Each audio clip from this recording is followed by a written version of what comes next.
Rakan-rakan kita, sebarang persoalan berkaitan tajuk kita dalam Islam itu indah, iaitu kalau minggu lepas kita kongsikan bersama orang yang insaf, Celik Mata Riset Mandat Orang Insaf. Minggu ini orang yang mengambil tindakan, dan saya juga tak sabar-sabar lagi nak bersama dengan Profesor Dr. Muhayya. Assalamualaikum Prof. Prof, selalu saya salah mic Prof. Assalamualaikum. Waalaikumsalam, Mas yang baik hati. Alhamdulillah. Prof juga, macam mana keadaan? Syukur Alhamdulillah. Syukur Alhamdulillah. Prof, kita berkongsi bersama tajuk kita pagi ni, Celik Mata Riset Minda, orang yang mengambil tindakan. Orang kata kita mencari kesinambungan daripada tajuk kita minggu lepas, orang yang insaf, kan Prof? Dan kalau boleh, Prof selalu quote Imam Suhaib Webb yang pernah mempunyai rancangan bersama dengan saya sebelum ini. Saya juga dengar satu rancangan, saya selalu dengar YouTube Imam Suhaib ada sebut tentang orang yang mempertingkatkan iman dari masa ke semasa. Selalu kita check phone kita, Facebook, tweet dan sebagainya. Apa yang terbaru? Who's been, siapa yang hantar kita message dan sebagainya. Adakah kita check dari masa ke semasa macam mana kita hubungan kita dengan Allah? Betul, sebab bagus, Masya Allah. Okay, Prof, mukadimah pada tajuk kita, insyaAllah. Terima kasih. Assalamualaikum warahmatullahi wabarakatuh. Pada Mas yang baik hati dan pada pendengar yang dirahmati Allah sekalian, saya yakin kita semua hamba-hamba Allah yang beriman pada hari bangkit semula. Memang saya pun salah seorang pengikut setia Imam Suhaib Webb, di mana kat rumah saya tu Mas, rancangan dekat TV tu saya akan record dan tengok ulang dan ulang dan ulang. Dan pagi tadi saya tengok rancangan dia kata di mana sebenarnya kejayaan tu boleh membutakan seseorang, kejayaan tu membuat orang tu lupa diri. Oleh itu, daripada surah Al-Kahfi dia buat terjemahan dan tafsiran di mana dia kata kita mesti buatkan 4 langkah kalau kita nak jaga jangan kita tergelincir dengan kejayaan dunia Allah sementara. Yang pertama, kita hendaklah mencari ilmu, kan? Nombor 2, hendaklah kita suka berkongsi ilmu dan bekerjasama dengan orang. Nombor 3, kita hendaklah sentiasa memulangkan segala kejayaan pada Allah Subhanahu Wa Taala. So kita tidak akan ada riak. Yang keempat, kita hendaklah ada sikap merendah diri, di mana dia menyebut tentang kisah Nabi Musa dan Nabi Khidir dan sebagainya. Jadi saya nak sebut di sini, sebelum kepada tindakan ni, saya seru pada para pendengar IKIM sekalian. Kalau boleh, jadikan kita ni berenang dalam ilmu. Jangan berenang dalam berita. Berenang dalam ibadah, bukan berenang dalam maksiat. Dan orang yang paling tidak bijak ialah orang menggunakan nikmat Allah untuk buat maksiat. Sebab tu Imam Suhaib ada mengatakan, Allah boleh beri kita rahmat dan keberkatan dalam cubaan atau peristiwa yang susah, sakit dan sebagainya. Dan Allah juga boleh menghukum kita dengan nikmat yang Allah beri. Kita fikir. So kita fikir, kita ni dalam nikmat Allah dapat kesihatan, kemewahan, semua kebahagiaan, semua ada, anak, isteri ada, rumah, semua ada. Kita guna nikmat tu ke arah maksiat atau mencari redha Allah. Dan bila kita dapat musibah pula, kita fikir pula, adakah dengan musibah tu kita makin dekat dengan Allah atau makin jauh pada Allah dan menyalahkan Allah? Ini ingatan kepada semua mereka yang berada di hospital. Dan juga doktor-doktor dan para yang merawat orang di hospital, tolong ambil tindakan di mana bila kita sakit, fizikal sakit, tapi jangan fizikal sakit, iman sakit, takwa sakit, rohani sakit. Di mana bila kita sakit, semayang tak jaga, ibadah tak jaga, dan pekerja-pekerja yang sibuk menjaga orang pun jangan sampai tak menjaga ibadah khusus.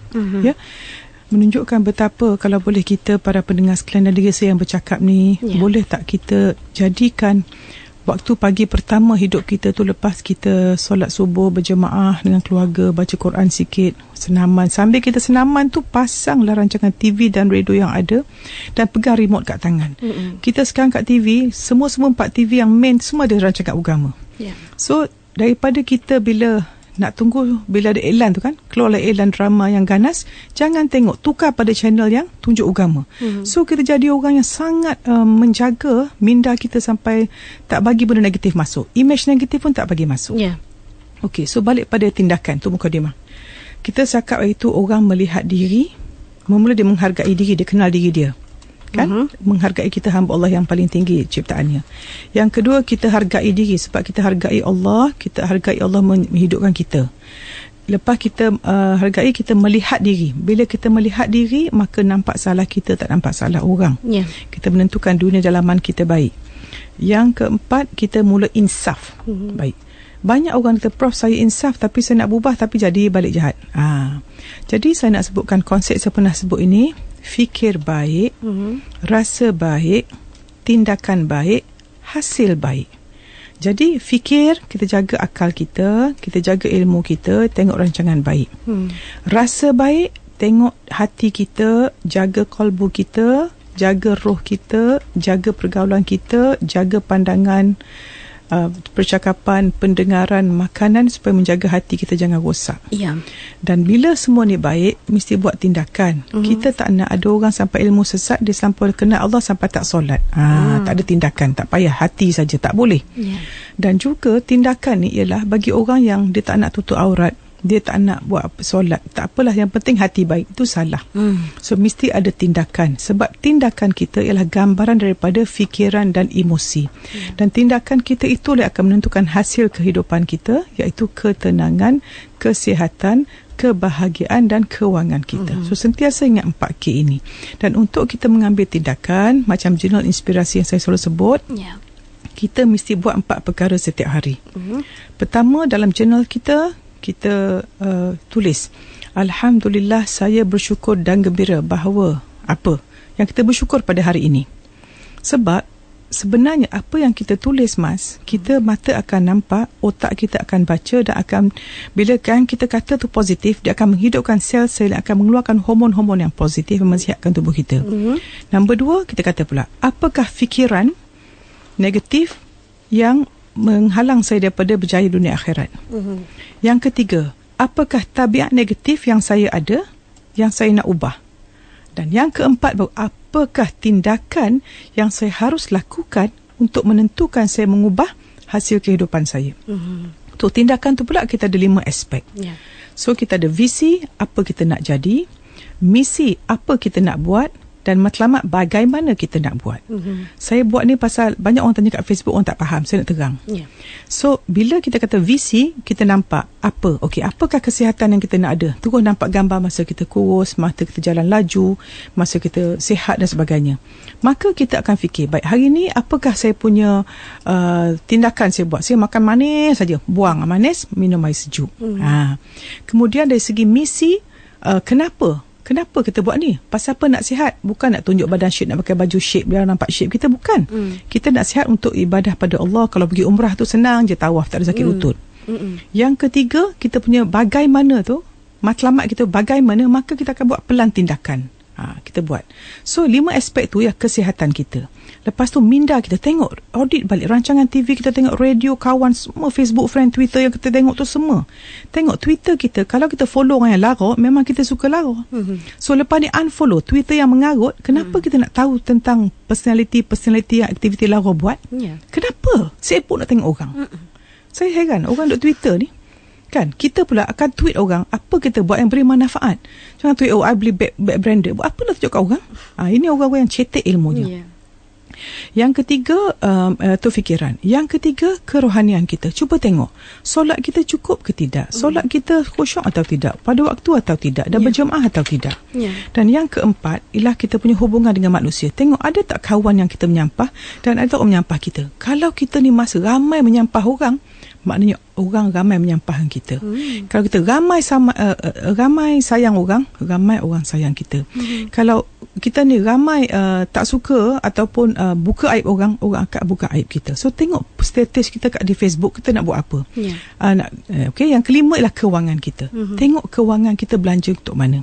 Kadang-kadang seperti wanita, Mas, beli baju branded mahal-mahal, tapi semua jadi bahan api neraka. Baju, duit habis banyak, tetapi tidak dapat pahala. Kita nak pilih pakaian yang tenang di mata, damai di hati dan bahagia di akhirat.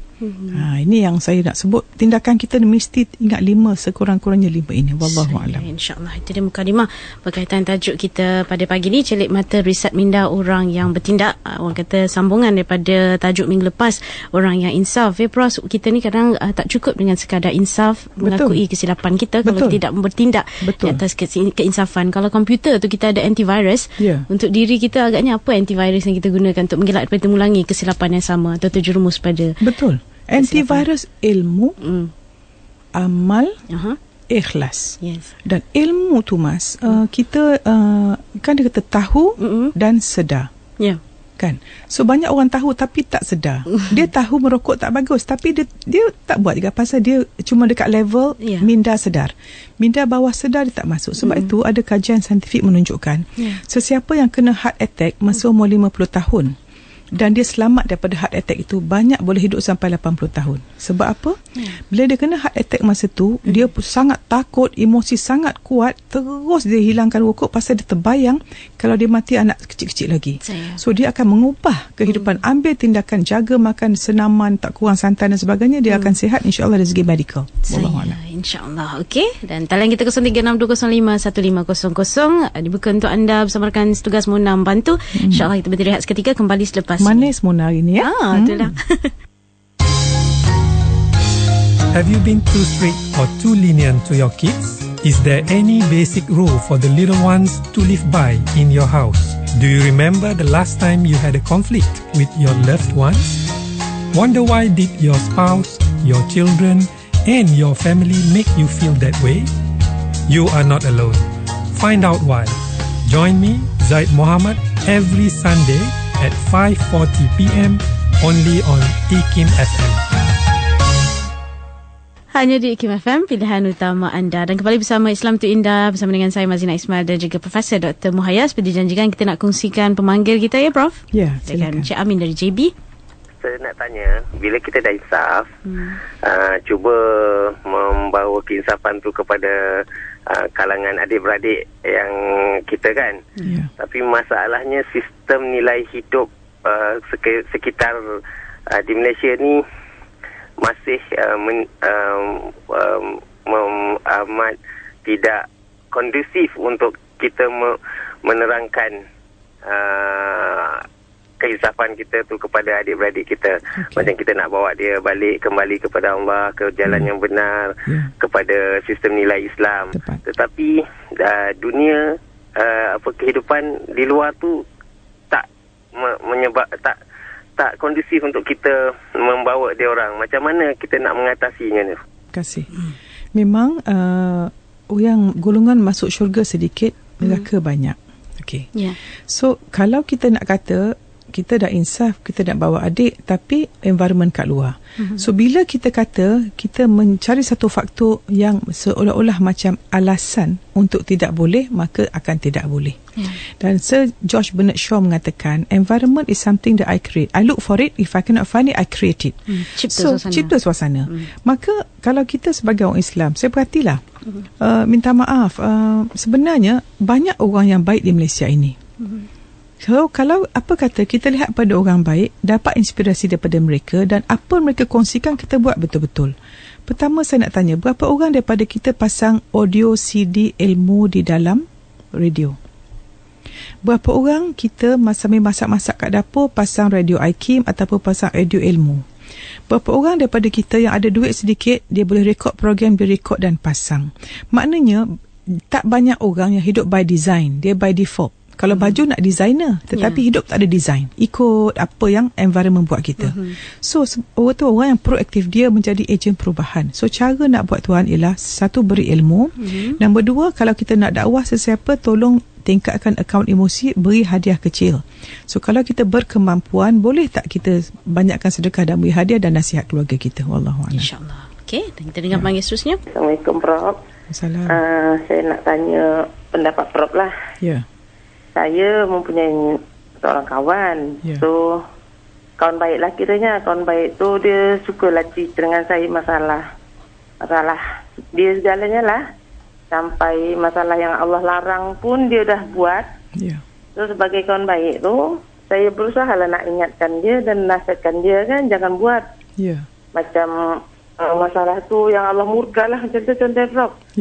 Bila saya bagi dia nasihat tu, macam dia tolak tu. So dalam keadaan yang sama, dia suka cerita masalah dia dengan saya juga. So sebagai kawan, apa yang saya nak buat? Tepat, bagus. Okey, memang ni situasi sentiasa berlaku Mas. Kita kawan baik, kita nak ubah dia. Dan sebenarnya macam ni, orang bermasalah ni sebenarnya sebab mata hati dia buta. Jadi dia tak nampak masalah. Jadi ibarat kucing, dia cari ekor dia. Dia ingatkan kebahagiaan tu di luar. Maka dia duk cari pusing tak jumpa ekor. Okey. Jadi kita orang, sebab tu kita kalau bermasalah ni kita tak marah, kita kasihan. Sebab tahap kesedaran menentukan tahap kecerdikan, menentukan tahap kebahagiaan. So orang yang tak bahagia, dia akan melakukan sesuatu yang merosakkan diri dengan buat maksiat. Sebab setiap kali buat maksiat kita menghantar diri kita ke neraka. Itu saja. Kita tiket dua, tak Rimas. Tiket neraka, tiket syurga. Pakaian neraka, pakaian syurga. Mulut neraka, mulut syurga. Senang saja. So bagi puan sebagai kawan, yang pertama saya sebut, tingkatkan akaun emosi. Tentukan dia tahu kita sayang dia, bukan kita hukum dia. Sebab kita boleh dakwah yang berhidayah Allah Subhanahu Wa Taala. Dan bila kita dakwah, niat kita amar makruf nahi mungkar. Sebab dakwah hak semua orang, ilmu hak para ulama. So kita wajib berdakwah. Dakwah walau satu ayat. Dan kalau dia terima tak terima tak apa, walau dia bermasalah macam mana, kita tunjukkan kasih sayang. Sebab kasih sayang ni kuasa paling besar di dunia. So cuba puan ubah. Kalau dia degil ke apa, tak apa. Terus senyum, beri kasih sayang, tolong selesaikan masalah dia sekadar kemampuan kita dan doakan dia. So jangan jadi masalah. Dan kita yang beri nasihat ni, tentukan kita betulkan diri dia. Kita juga. Sebab kalau kita nasihat orang, kita pun tak perbaiki diri, memang tawar nasihat tu. Mana tahu lama-lama terbuka pintu hati, ya bro. Betul. Okey, kita dengar ni ringkas je dari Syafiq KB. Macam mana kalau nak mengatasi kalau insaf sekejap-sekejap saja, dan juga okey tak kalau mengeluh sebab banyak dosa? Okey, bagus. Memang kita semua tahu iman kita lemah. Sebab itu kita tentukan kita dalam berenang dalam ilmu, berkawan dengan orang baik, buat keputusan untuk mengubah diri dan lakukan disiplin. Dan disiplin tu kadang kita lupa. So pada saya catatan pada jurnal inspirasi sangat bagus. Jadi kita boleh audit diri kita. Bila kita tengok berapa kali kita silap, lama-lama jadi habit kita ke arah kebaikan. Sebab tu dia kata setiap tabiat dari segi saintifik, kalau buat satu benda tu selama 21 hari secara konsisten, akan timbul saraf-saraf. Kita akan ubah otak kita dengan tabiat kita. Macam juga otak mempengaruhi tabiat mempengaruhi otak kita, neuron kita. So tak apa kita mengeluh, bukan mengeluh lah, dosa kita akan menyesal. Sebab Allah paling suka orang berdosa dan bertaubat daripada orang beribadah dan riak. Teruskan saudara, teruskan. Itu dia. Dan kita dengar seterusnya. Assalamualaikum. Saya doakan doktor sentiasa sihat insya-Allah untuk terus berdakwah. Okey. Saya kadang-kadang fikir doktor tentang aurat wanita ni. Kalau ikut hati macam rasa nak duduk kat gua macam pemuda kafir. Tapi tak boleh. Jadi kadang-kadang terfikir macam mana nak revert keadaan ni supaya kita dapat adjust balik kod pemakaian wanita ni. Jadi kalau soalan saya, kalau doktor diberi kuasa lah, kod lepas pilihan raya orang nak lantik doktor jadi menteri wanita, apa doktor nak buat supaya soal pakaian aurat wanita ni dapat diperbetulkan? Subhanallah, Prof. Dengar cakap-cakap orang soalan hangat betul. Okey. Tanya Prof jawab lah, Prof. InsyaAllah itu tak kemungkinan lah. Okey. Nak sebut, memang kita kena reset minda wanita. InsyaAllah malam ni saya reset isteri. Di Oasis. Nak sebutkan bahawa wanita ni dia berpakaian sebenarnya konon-kononnya nak nampak cantik. Dan selalunya dia has to do something dengan didikan masa kecil. So pada saya kalau kita nak enforce undang-undang saja tak berkesan. Kita mesti datang daripada hati dia. So kita bentuk fikiran yang cantik. Banyak orang pakai pakaian cantik tapi fikiran tak cantik. So sebab itu pemikiran, sistem kepercayaan, sistem nilai terap daripada kecil. So kalau saya diberi kuasa, saya tak ada kuasa lah. Saya nak beri saranan. Saya berdoa lah saya dapat Allah beri kemungkinan untuk saya memberi pendapat kepada semua policy maker yang menentukan capacity building atau nation building atau pembinaan insan negara ini. Saya berdoa dapat peluang tu. Amin, di mana kita masukkan, kalau boleh kita betulkan sistem kepercayaan ke arah hidup mencari redha Allah dan ada tujuan hidup. Dan kita negara majmuk, kita tak payah sebut Allah, tapi kita sebut macam ni. Kita fokus semua rakyat kita menjadi orang yang akan berfungsi menjadi unit-unit kecil, akan membina satu negara dan satu dunia ini ke arah sel-sel yang sihat. Sebab kita ni bayangkan Mas, Dalam badan kita ada 100 trilion sel. Okay. So bayangkan seluruh dunia kurniaan Allah ni satu manusia yang sel-selnya dialah kita. So kita tak boleh kata negara kita aman, orang lain berperang. Tak boleh, kita semua kena betul. So cara yang kita buat ialah kita bina pemikiran yang baik dan tentukan diterapkanlah sistem pendidikan. Sebab tu sistem pendidikan kita harus ada pemahaman tentang fikiran atau psikologi. Yang kedua, tentukan disiplin. Dan tentukan masa tu kita beri, kalau kita sebagai orang berkuasa, kita mesti menunjukkan macam saya kata akaun emosi, tunjukkan kasih sayang kepada rakyat dengan memberi kemudahan dan rakyat rasa bahagia dan cukup makan asas sebagainya, maka akan taat pada pemerintah.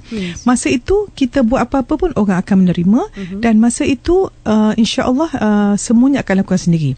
So bagi wanita, kalau saya ada kuasa lah, sekolah-sekolah kita tetapkan pakaian dan kedai-kedai yang jual pakaian tak tutup aurat kita tak benarkan kecuali pada orang bukan Islam.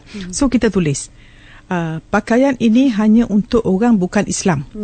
So siapa yang nak beli macam tu, ikutlah dia. So maknanya kita buat dengan cara yang baik. Lama-lama kan kita nak didik supaya lama-lama orang malu nak gedik-gedik. Lama-lama orang malu nak pakai over-over. Lama-lama, maknanya kita setiap hari, kalau sistem di sekolah tu, guru-guru bukan hanya beri pelajaran, tapi beri inspirasi. Beri inspirasi membangunkan jiwa. Itu yang tempat saya cakap. InsyaAllah. Terima kasih Prof. Seterusnya dari Johor, Cik Abu Bakar. Macam mana cara nak bagi tahu anak saya ni, yang 3 orang ni, supaya dia tak merokok? Sebab saya tak merokok daripada kecil. Kata profesor, kalau sebenarnya dia ikut genetik betul. Kalau orang tu tak merokok, dia tak merokok. Tapi anak saya ni yang saya geram dia merokok tu. Saya nak perlukan nasihat. Terima kasih. Okey, merokok bukan genetik. Merokok ialah persekitaran. Sebab itu saya cakap, orang yang memilih sistem persekolahan yang dia nak hantar anak dia, orang tu yang paling bijak. Sebab kanak-kanak antara umur 7 hingga 14 tahun dia lihat pada role model. Kalau guru merokok memang tak boleh. Sebab tu kita ni kalau merokok pun pemimpin pun jangan kalau boleh, ya. Yang kedua, 14 hingga 21 kita menjadi orang yang bergantung pada rakan-rakan yang dia social. So mungkin anak Tuan Haji dipengaruhi oleh kawan. So untuk berhentikan merokok macam ni Tuan Haji, apa kata Tuan Haji buat sistem insentif, di mana buat journal berapa batang dia boleh kurangkan dan Tuan Haji bagi sesuatu yang dia aim untuk dapat dan berikan kasih sayang dan doa Tuan Haji. Kita sama-sama doa insya-Allah. InsyaAllah. Kita terima panggil seterusnya. Saya nak tanya Prof, saya ada seorang adik perempuan yang sudah berumah tangga. So dia jadi macam tak boleh terima nasihat adik-beradik lah, sebab baru-baru ni dia ada bertengkar adik-beradik kan. So ada abang ada tegur dia sebab pasal macam keperluan rumah tangga dia orang lah kan, macam bayar apa benda pun yang rumah tu, kereta kan. So bila tanya dia kata husband dia bayar. So macam mana nak nasihat dia, sebab bila kita tanya dia tengok dia punya sebab gaji memang okey, dia orang memang 2 orang, dia dua-dua bekerja.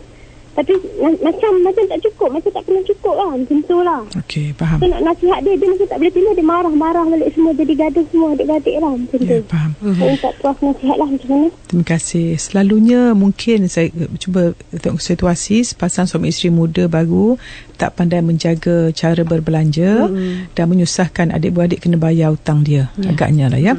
Macam ni lah, semua orang ada kesilapan. Dan macam saya sebut tadi, kita adik-beradik cuba tanya soalan ni. Apa kasih sayang akan buat dalam situasi ini? Bayangkan adik kita umur 5 tahun, kita umur 8 tahun. Macam mana kita layan budak umur 5 tahun? Dan tidak ada orang jahat, cuma tak tahu nak jadi baik. Kita yang abang, yang kakak ni, apa kata bila ada masalah, kita tolong bayar dulu, kalau tak mengganggu kita lah.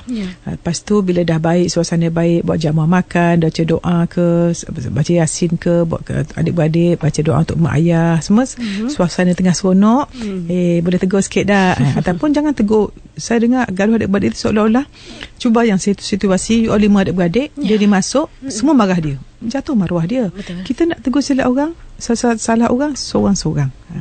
Sama-sama doa insya-Allah. Ada juga daripada Facebook kita yang bertanya, Prof, apa nasihat terbaik untuk adik-beradik dalam berebut pusaka? Allah, ini sebelum tu orang yang bijak dia mencegah masalah, dia tidak menyelesaikan masalah. Bagi ibu bapa sekalian yang ada harta, kalau boleh yang penting bukan apa kita tinggal pada anak kita, tetapi apa tinggal dalam jiwa anak kita, iaitu akidah dan tauhid dia. Jadi bila kita sistem nilai anak-anak kita ialah jadi anak berbakti, pencen kubur kita bila dah betul, insya-Allah walau apa berlaku pusaka mereka akan mengalah. Dan saya rasa dalam Islam pun ada sistem faraid, ikut. So kalau berebut, pergi pada orang yang arif, orang yang alim dan betulkan. Dan saya nak cadang ginilah, katakanlah kita adik-beradik kadang ada rezeki, ada orang tu lebih, ada orang sikit. Apa salahnya? Katakanlah nak jadi gaduh, yang lebih sikit halalkan saja. Pasal ini banyak saya tengok dah orang yang selalu menghalalkan harta pusaka orang ambil, Allah ganti dia berlipat ganda, insya-Allah. Ya. Insya-Allah. Kita dengar lagi panggil kita, Prof. Ada orang mengatakan aurat itu adalah mata. Kerana mata segala-galanya. Sekian, macam mana pandangan Prof? Aurat mata. Saya maksud beginilah, saya rasa sebab tu kita mesti menundukkan pandangan. Satu, lelaki harus tundukkan mata dia. Dan perempuan bila bercakap, sebab tu saya kata kita wanita ni kalau bercakap dengan orang, sebab tu kadang ialah saya secara peribadi pun geram orang lelaki bercakap tenung mata. Sepatutnya kita tak tenung mata orang, kita pandang pada dia punya antara dua kening ataupun pandang dahi dia bila bercakap dengan wanita. Tetapi banyak lelaki kurang sopan bercakap tenung padahal yang di depan dia tu isteri orang. Ya. Jadi wanita pula kita pun memang mata kita ni kalau setengah orang tu mata cantik kan, tetapi kalau pakai tutup pun nampak juga mata. So saya rasa mungkin maksud saya tak pernah dengar ayat ke nas, tak tahulah. Tetapi saya kata kalau kita terlalu menghias pun mungkin juga ya. Wallahualam. Okey, jagalah masing-masing, jaga. Ya, betul. Insya-Allah. Dan seterusnya saya nak tanya, alhamdulillah saya ni telah diberi hidayah dan petunjuk dan taufik daripada Allah untuk belajar ilmu agama. Dan alhamdulillah juga saya pun kehidupan saya dah berubah dan lebih hidup menurut syariat yang Allah tetapkan. Cumanya dalam waktu belajar ni pun saya tak berapa cantik lagi lah. Saya mohon Prof bagi pandangan macam mana nak cantikkan akhlak. Terima kasih. Terima kasih. Setiap hari jaga AIA, akidah, ibadah, akhlak. InsyaAllah kalau akidah kita baik, kita yakin kita hamba dan kita ada Tuhan pencipta segala alam, maka kita akan jadi orang tawaduk, yang baik, yang suka beri manfaat, yang lemah lembut, yang hormat semua orang. Dan ibadah kita kena jaga. Kita ada ibadah khusus dan amalan soleh. Ibadah khusus kita mesti buat. Jangan doa amalan soleh masuk NGO sana, NGO sini, tapi aurat tak tutup, solat tak tutup, tak jaga. So itu amalan sia-sia, manusia tertipu dengan kebaikan yang dia buat dan dia rasa Allah terima. Jaga. Dan akhlak kita ialah akhlak kita dengan diri kita, dengan Allah Subhanahu Wa Taala dan dengan orang. Caranya ialah kita belajar ilmu, perhati orang yang baik, ikut cara dia, dan juga tolong adakan journal atau diary di mana kita melihat diri kita sendiri dan dapatkan feedback atau nasihat terutama daripada suami dan isteri kita. Kita mesti tanya orang keliling kita, betul ke mak ni, betul ke saya boleh tegur mak. Sentiasa minta orang beri teguran. Kalau kita tak boleh terima teguran, itu kesedaran keegoan yang tinggi dan musnahlah manusia yang tak terima teguran. Didik hati kita supaya lebih suka menerima teguran daripada pujian. Wallahualam. Terima kasih. Dan Israel dari Kelang. Saya sudah lama bekerja, tapi saya tak rasa nak simpan uang sendiri. Rasa takut nak simpan uang lah. Menurut Prof macam mana, pandangan Prof macam mana? Sebab saya kerja selama 6 tahun inilah, tapi saya tak rasa nak simpan emas. Saya selalu bagi buat sedekah lah, buat zakat, lepas tu bagi orang tua atau saudara saya. Tapi selalu orang cakap tak mau buat macam tu sebab nanti kalau tak ada simpan uang nanti tak ada uang. Okey. Betul, kebanyakan manusia akan mengatakan kita harus simpan 10%. Ya, bayar rumah itu saya kata sistem ekonomi yang biasa kebanyakan orang bercakap. Tetapi minta maaf, saya agak setuju dengan puan. Mungkin orang kata saya pun pelik jugalah. Pada saya, yang kita simpan, yang kita dapat adalah yang kita beri. Jadi yang puan tak simpan duit tu pasal buat apa?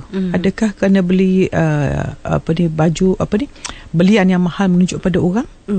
Tetapi kalau duit tu dimanfaatkan tolong orang tua, tolong orang susah, bayar zakat, sedekah, sebenarnya kita seolah-olah memberi pinjaman pada Allah. Dan orang yang kuasa yang paling kita nak beri pinjaman, kuasa paling besar. Kan? Jadi kita yakinlah apa kita beri, Allah akan beri. Macam ni, contohnya kita tolong orang pasal dia susah. Agak-agak kalau kita tua nanti, ada tak duit orang tolong kita? Saya pernah dengar Agim Gimnastia bercakap. Ada orang tu dia simpan duit sampai 20 juta rupiah, dia kata simpan. Tiba-tiba dekat-dekat lah, tiba-tiba dia sakit, perlu 40 juta rupiah. So bayangkan kalau duit 20 juta dia tolong orang, mungkin Allah tak sakitkan dia. Jadi maknanya jangan risau, asalkan kita beri manfaat, kita akan menerima kehabuan dari Allah Subhanahu Wa Taala. Gantinya Allah beri lebih berlipat ganda. Betul. InsyaAllah. Kalau pakai ekonomi mungkin tak setuju dengan saya lah. Saya insyaAllah. Seterusnya dari Damansara Damai, Khairul. Daripada Prof, yang mana kami sejak tahun kita raikan hari lahir ahli keluarga, ya. Okey. Jadi dekat sini masalahnya kami ada sedikit kemusykilan lah. Yang mana saya sendiri pun keliru juga. So kadang-kadang kami minta adik-beradik ni kadang-kadang keluarkan sikit duit tabung dia untuk bagi contoh pada kalau hari tadi Along yang sulung ni tadi. Jadi yang Angah apa semua tadi akan berbelanja sikit lah, keluarkan duit tabung dalam 3 ke RM5 dan beli barang tu tadi. Jadi di sini persoalan dia, apakah cara kita ni betul mendidik diorang untuk menghargai antara satu sama lain. Bagus. Dengan mana diorang berbelanja duit diorang sendiri itu tadi. Bagus. Untuk anak-anak, ya. Bagus. Memanglah sistem hari jadi pernah masa saya sekolah dulu, cikgu saya kata jangan sambut hari jadi sebab hari tu mak awak sakit melahirkan awak. Itu macam-macam pendapat. Tetapi saya fikir macam ni, asalkan aktiviti itu memberi kasih sayang, menerima kasih sayang, menyambung silaturahim, membawa kebaikan, saya rasa boleh. Dan bila kita suruh adik-beradik tolong bantu tu, kita mengajar perbuatan menderma dan memberi. Saya rasa okey, boleh, bagus, teruskan. Dan kita raih juga daripada Facebook kita, Puan Latifah. Assalamualaikum Prof. Suami saya kurang masa bersama anak-anak untuk mendekatkan diri saya dan anak-anak ke majlis ilmu di masjid atau surau, dan saya paling kerap membawa mereka ke masjid dan surau. Saya buang pandangan orang lain kerana niat saya untuk diri saya sebagai contoh yang baik buat anak-anak. Mohon pandangan Prof. Macam mencari majlis ilmu ni, kalau kita pergi ke masjid tidak ada fitnah dan kita tidak terlalu berhias dan menjaga pergaulan, saya rasa okey. Tetapi kalau suami tak redha, agak payah sedikit. Dan saya bukan ustazah nak beri hukum, tapi pada saya patut teruskan dan terangkan pada suami, minta izin suami pasal dia sibuk, boleh tak saya nak didik anak kita, sebab inilah kita punya investment dunia akhirat, insyaAllah. InsyaAllah. Dan kita dengar pemanggil seterusnya. Saya nak tanya, kan katalah kita ni kan dah ikut semua ceramah Prof, kira dah memperbaiki diri, yang kata fikir baik, ilmu baik, cuma satu tindakan yang agak kurang baik. Sebab saya cakap saya macam tak boleh nak bergaul dengan orang. Saya jadi macam suka menyendiri. Saya tak nak macam ni. Tapi ilmu yang baik, apa yang disampaikan oleh Prof tu saya ikut. Saya nak pandangan Prof lah, macam mana saya nak mengatasi tindakan yang baik ni. Terima kasih. Semalam saya dengar Ustaz Zulkifli Al-Bakri dalam terjemahan Hikam, kitab Hikam dia bincang, salah satu ayat dia sebut, bila bersendirian kamu selamat, bandingkan bila dengan orang. Sebab bila kita seorang-seorang, kita tak mengumpat. Dan ada orang tu dia buat majlis kenduri, dia tulis signboard, terima kasih kerana tidak mengumpat. Sekejap saja, 3 minit datang semua balik. Pasal manusia ni bila tak boleh mengumpat, manusia negatif keladak ni, bila tak cerita hal orang, dia tak seronok. Manusia suka dua, satu cerita kebanggaan diri dia, nombor 2 suka cerita keburukan orang. So kalau kita manusia keladak macam ni, ubah. Sepatutnya kita aib diri jangan cerita kat orang lah, tetapi suka menghargai, menyebut kebaikan orang dan jangan kritik dalam satu majlis. Bagi puan, alhamdulillah, syukur pada Allah jika puan telah amalkan apa yang baik, teruskan, dan tak semestinya tak jumpa orang tu tak bagus. Sebenarnya kita mesti ada waktu kita bersendirian. Kalau kita tidak boleh bersendirian, berarti kita tidak suka pada diri kita, sebab kita tidak akan berseorangan dengan orang kita tidak suka. So tak apa, teruskan, asalkan kita boleh jumpa orang, kita peramah dan baik. Ada kaitan juga dengan satu daripada Facebook. Ibnu Rushd berkata, Assalamualaikum Prof, jika orang yang berkawan dengan tukang besi, percikan api terkena pada kita, dan jika kita berkawan dengan penjual minyak wangi, wangian itu melekat pada kita. Soalan saya, bagaimana untuk mendekati golongan kedua supaya mendapat manfaat dunia dan akhirat? Dan soalan kedua, bagaimana nak pujuk diri supaya berubah, istiqamah serta tambah keimanan, sedangkan perjuangan Rasulullah SAW pun ada sahabat-sahabat di sisi baginda. Betul.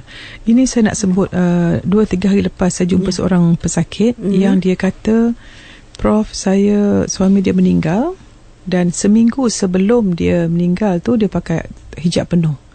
Bila dia pakai hijab penuh tu, suami kata apa? Masya Allah, inilah isteri yang abang idamkan. Sebab abang tak paksa awak pakai, sebab takut pakai kerana abang bukan kerana Allah. Dan suami dia meninggal seminggu lepas tu. So saya kata alangkah syukurnya. Bayangkan wanita-wanita yang degil, tidak tutup aurat, tidak jaga solat kerana didikan suami yang kurang, tiba-tiba suami meninggal. Apa soalan suami akan jawab kat kubur nanti alam barzah? Dan dia kata, Prof, sebenarnya saya nak beritahu sini, masa saya tak tutup aurat dulu, menyampah betul kalau orang cakap pasal aurat. Saya tak boleh terima orang suruh pakai tudung. Dan saya berada di kalangan orang pakai tudung pun sakit hati, menyampah tak terima. Dia kata apa? Kenapalah saya degil? Kenapalah? Sebab tu kita boleh nampak orang yang negatif, jangan marah dia. Sebenarnya dia sedang buta, dia sedang sesat, dia sedang mencari-cari. Dan orang-orang ni akan melakukan sesuatu merosakkan diri dia. Sebab itu orang yang benci pada diri akan benci pada orang. Cuba tengok orang yang tak berakhlak. Sebenarnya dia sedang membenci diri sebab dia benci diri, sebab dia tak sayang Allah. Sebab orang yang sayang Allah akan sayang diri, akan sayang orang lain. Sebab itu bila mulut kita keluar tak elok, maknanya kita tak elok dalam hal kita. So bagi puan yang nak ubah ni, tukang besi, dan kita cari kawan. Kawan kita yang pertama, tengok kalau wanita, tengok aurat dia. Kalau kawan kita gedik-gedik, tak jaga solat, make up berlebihan, bulu mata palsu kesana kesini, kita nak kawan ke orang macam tu. Ibu bapa tolong jaga kawan anak-anak. Nombor 2, kita tengok majlis ilmu. Macam saya sebutlah, bila kita pergi rumah orang tu, tengok drama apa, itu dah masa depan dia 20 tahun akan datang. Sebab apa kita pilih, itu kita akan dapat. So tentukan bahan bacaan, bahan kawan Facebook, Twitter tu mempengaruhi kita jaga yang baik, insyaAllah. InsyaAllah. Baik, terima kasih. Dan dengan pemanggil kita seterusnya. Kata Prof, ketenangan tu adalah kemenangan. Jadi saya ni bakal berkahwin untuk bulan ni. Jadi saya ni disihir oleh bekas teman lelaki. Alhamdulillah saya mendapat ketenangan. Tapi dalam masa yang sama saya ingin bekas teman lelaki tu juga ke arah penghijrahan lah. Macam mana, apa amalan yang perlu saya buat, Prof? Terima kasih. Minta maaf pertama sekali, saya menyeru pada semua umat Islam, boleh tak kurang fokus pada sihir-sihir ni. Semalam ada pesakit tu beritahu saya, Prof, mak saya dia punya kasar, marah pada ayah saya ni, marah-marah sangat, sampai cucu anak kami baik dengan ayah pun dia marah, dia suruh cucu semua balik, sakit hati dengan ayah dia. Jadi dia orang kata mak saya kena buatan orang. Tengok orang kita, banyaknya amalan syirik, sedangkan semua yang berlaku kerana Allah, semua boleh tak kita ni terima sebab Allah buat. Okey, saya bukan bab sihir lah, tapi mungkin ada betul. Tetapi boleh tak jangan fokus sikit-sikit buatan orang, sikit-sikit buatan orang. Ya, banyak orang yang saya jumpa sakit mata teruk-teruk, dia pergi buatan orang. Padahal dari segi medical memang glaukoma dengan tube macam-macam. Okey, ingat setiap kali orang kata buatan orang, question. Kenapa kita nak sangka buruk pada orang? Dan kita akan dapat apa kita fokus. Kalau fokus sihir, memang dapat sihir. Okey. Yang kedua, saya tanya, mak awak ni kenapa garang-garang? Baik. Maknanya saya sangat minta maaf. Mak awak sebenarnya dia benci diri dia. Sebab tu dia benci orang. Cuba tengok perangai nenek awak. Betul, Prof. Nenek saya sangat strict. Betul. Kanak-kanak yang hidup dengan benci, dengan dikritik, mak terlampau strict, tidak belajar menyayangi diri mereka. Sebab itu kalau saya dapat kuasa lah beri polisi tentang sistem pendidikan. Saya nak sistem pendidikan kita mengajar kanak-kanak menyayangi diri mereka dan menyayangi orang lain. Orang yang penuh kasih sayang akan berubah. So, bila saya kata tu, dahsyatnya Prof, ya, kanak-kanak yang dia benci. Jadi awak ada anak awak sekarang, awak nak ubah ke awak nak buat macam cara? Oh betul Prof, lepas ni saya tak nak marah anak saya nak kasih sayang, nak peluk, nak puji. InsyaAllah anak awak kurang sakit nanti. So maknanya yang kata buatan orang. So puan, adik nak berumah tangga, nak bina masjid, nak dapat suami, nak dapat anak, jadi pecing kubur, nak masuk syurga bersama suami, tolong buang negatif. Jangan sibuk lagi tentang bekas lelaki, buang, delete daripada sistem hidup. Nak suruh hijrah itu bukan tanggungjawab anda. Fokus pada diri sendiri, buang perkataan kena buat orang sihir, cari ilmu, jaga aurat, tengok majlis perkahwinan, jangan menunjuk. Tentukan kita rancang perkahwinan, fokus pada hidup selepas berkahwin, dan jangan terlampau fokus pada majlis 1 atau 2 hari majlis perkahwinan. Dan pasal perkahwinan ni saya nak sebut lah, saya dapat dekat fanpage orang tu tanya macam mana Prof, mak saya minta belanja sampai 10,000. Kepada para ibu bapa sekalian, pilih menantu kita berdasarkan iman, akidah dan ibadah dia, dan tentunya kewangan sedikit. Tetapi jangan memberatkan, melambatkan perkahwinan kerana tak ada wang belanja. Ya, saya nak sebut di sini, orang marah saya tak apalah. Lagi tinggi wanita itu, lagi murah maharnya. Okey, InsyaAllah. Sama-sama renungkan. Dan seterusnya, saya ada seorang ibu mertua. Macam mana saya nak bertindak ibu mertua saya ni seorang yang pilih kasih, dan kemudian dia telah menceritakan perkara yang buruk tentang anak dia sendiri kepada rakan-rakan, kepada saudara mara, walaupun anak dia ni tak bersalah, anak dia ni anak yang baik, anak dia ni telah berbakti kepada dia, tapi dia telah mengayubkan anak ini hanya kerana dia pilih kasih. Okay, dia mendengar kata hasutan anak-anak yang lain. Macam mana saya sebagai menantu nak bertindak? Saya dah menasihatkan mertua saya ini, tapi dia kata dia seorang ibu, jadi dia boleh buat apa yang dia rasa betul. Padahal semua orang berfikir apa tindakan dia tu tak patut dibuat. Sebagai seorang ibu, dia tak patut pilih kasih, dan dia patut bertanya sendiri suami saya kedudukan perkara yang sebenar. Dia tak boleh mendengar hasutan anak-anak yang lain. Bagaimana, Prof? Terima kasih. Okey. Yang pertama, ingat saya kata manusia ni hidup bertindak berdasarkan fikiran, emosi, tindakan. So bila ibu pilih kasih, bila ibu bercerita keburukan, maknanya fikiran dia negatif, emosi dia negatif, tindakan negatif, hasil negatif. Sebab tu dia tak bahagia. Orang pun kata dia salah dan sebagainya. Pertama, boleh tak kita amalkan dia panggil konsep memaafkan, memahami dan beri kasih sayang. Puan harus ingat, tanpa ibu mertua puan tidak akan ada orang bernama suami. Puan dapat suami umur 25 tahun, dah tak payah pakai pampers lagi, dah tak payah pergi sekolah lagi, ready made produk untuk jadi suami yang melindungi puan. Dah ada jodoh. Kita wanita ni ada suami yang menyayangi kita, ada zuriat, ada iman, ada harta sedikit, dah syurga di dunia ini. Dan syurga itu dalam jiwa kita, ingat. Baik, kalau dia pilih kasih, kita tanya kenapa dia pilih yang seorang lagi anak tu. Cuba tengok akhlak anak tu sebab dia pilih kasih. Boleh tak, kalau boleh, kita hidup ingin memberi. Walaupun 3 amalan yang payah nak buat, Mas. Buat baik pada orang tak baik pada kita. Dan menjaga orang yang sedang diumpat. Dan yang ketiga, mengaku kesilapan. Cuba audit diri. Boleh tak kita buat benda ni? Siapa buat ni satu persenaman jiwa yang sangat kuat. Kita sebut senaman jogging sana, jogging sini. Senaman jiwa. Boleh tak kita buat baik pada orang tidak baik pada kita? Boleh tak kalau orang mengumpat, kita lari ataupun kita defend orang yang diumpat tu? Yang ketiga, mengaku kesilapan kita. So, puan sebagai menantu macam ni lah. Kita menantu muda lebih kurang 25 tahun dia buat betul. Nak nasihat buat apa? Saya cakap tadi, kita hanya nasihat orang dan orang hanya boleh terima kalau kita amal apa kita cakap. Kalau kita jiwa pun masih keladak lagi, jangan nasihat orang dulu.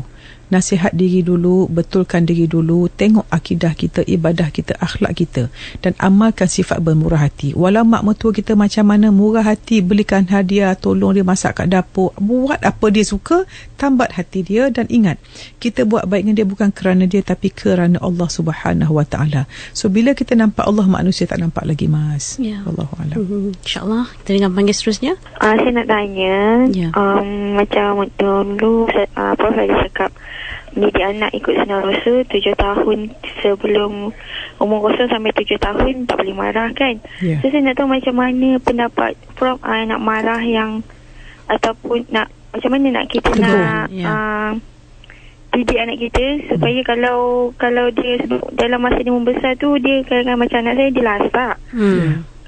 Kalau ke saya nak biarkan dia ke ataupun kita nak marah macam mana? Okey, faham. Okeylah, saya sebutlah pengalaman. Kan saya dah ada cucu sekarang. Okey. Memang budak kalau dia nakal sebab dia belum berakal.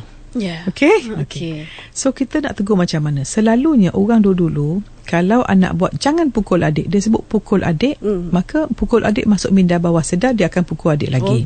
So bila cucu atau anak kita kasar, kita jangan marah. Kenapa kasar? No. Bila dia kasar je, soft, lembut. Sofia budak baik kan, lembut sayang. Maknanya kita sebut apa kita nak, bukan sebut apa kita tak nak. So kalau anak tu lasak pasal dia sihat, kita nak anak cacat dan tak lasak ke anak sihat dan lasak? Minta maaf, saya wanita sekalian sibuk, tak ada jodoh, doa lekuk dari nak jodoh. Dah dapat jodoh, lekuk dari nak zuriat pergi umrah. Dah dapat anak nakal pula, lasak. Kenapa guna perkataan lasak? Anak saya aktif, Prof, sebab dia punya anggota semua sihat, organ deria dia semua sihat, otak sedang berkembang, dia nak tahu apa yang berlaku. Maka saya akan tentukan stimulasi yang banyak buat tu budak dia cerdik. Cuba tengok cara macam mana orang di barat didik anak dia. Kita terlampau exam oriented, nak suruh dapat A, nak tunjuk bangga ibu bapa. Bukan. Okay, so caranya ialah sebut apa kita, dan masa dia tidur malam, baca doa, baca Fatihah, dan bayangkan dia jadi orang yang baik, insyaAllah. Mungkin kanak-kanak tu kadang-kadang tak ada aktiviti, Prof, sebab tu dia lasak kan. Saya kata gini, kanak-kanak nakal sebab tidak ada perhatian. Berapa orang daripada kita sabar main masak-masak dengan anak. Jangan kacau mak sibuk. Dia sibuk apa? Duk Facebook. InsyaAllah. Kita dengar panggil seterusnya.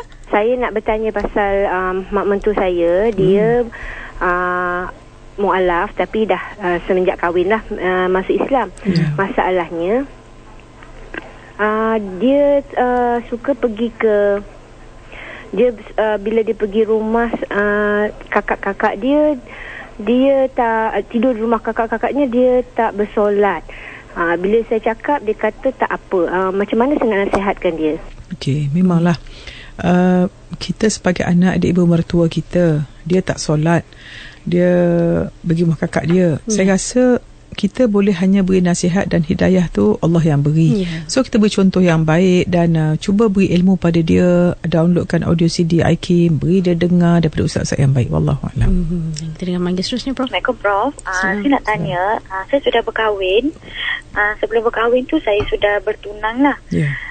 Bila lepas kahwin tu saya dapat tahu bahawa dalam tempoh pertunangan tu suami ada hubungan dengan orang lain. Dan bila saya dapat tahu tu, saya rasa sangat kecewa lah. Jadi macam mana saya nak hilangkan perasaan kecewa saya tu dan meneruskan kehidupan suami isteri tu seperti biasa. Okey, terima kasih. Yang pertama, jangan kita didapat dua pencuri. Kisah masa lalu dan kebimbangan masa depan. Ingat waktu sekarang, point of power kita sekarang, dan ingat saya beri 3 prinsip. Bilakah waktu paling penting? Sekarang. Siapakah orang paling penting? Orang depan kita. Apa amalan paling penting? Buat baik. Puan patut bersyukur dapat suami, dan puan telah menjadi pilihan suami itu. Masa bertunang, sebab itu ada konsep bertunang. Jadi walaupun dia dah ada hubungan, dia pilih puan juga. Cuba lupakan. Jangan fokus pada negatif, fokus pada positif, fokus pada apa puan hendak. Dan sama-sama dengan suami, buatlah lakaran hidup, buatlah impian hidup, buatlah perancangan hidup, buatlah minda movie sendiri, dan cakap dengan dia, okey abang, saya maafkan apa yang berlaku, saya dah lupakan tu, cuba kita fokus macam mana nak bina jadi bahagia dunia akhirat. Stop. Ya, kalau bisikan tu nafsu syaitan. Saya insyaAllah. Dan mungkin memanggil kita yang terakhir, Prof, berdosa tak saya kalau saya cakap taubat aku takkan tolong dah, sebab hati terlalu sakit kena tipu masa tu. Tapi bila timbul masalah pula, saya rasa kena tolong. Saya nak Prof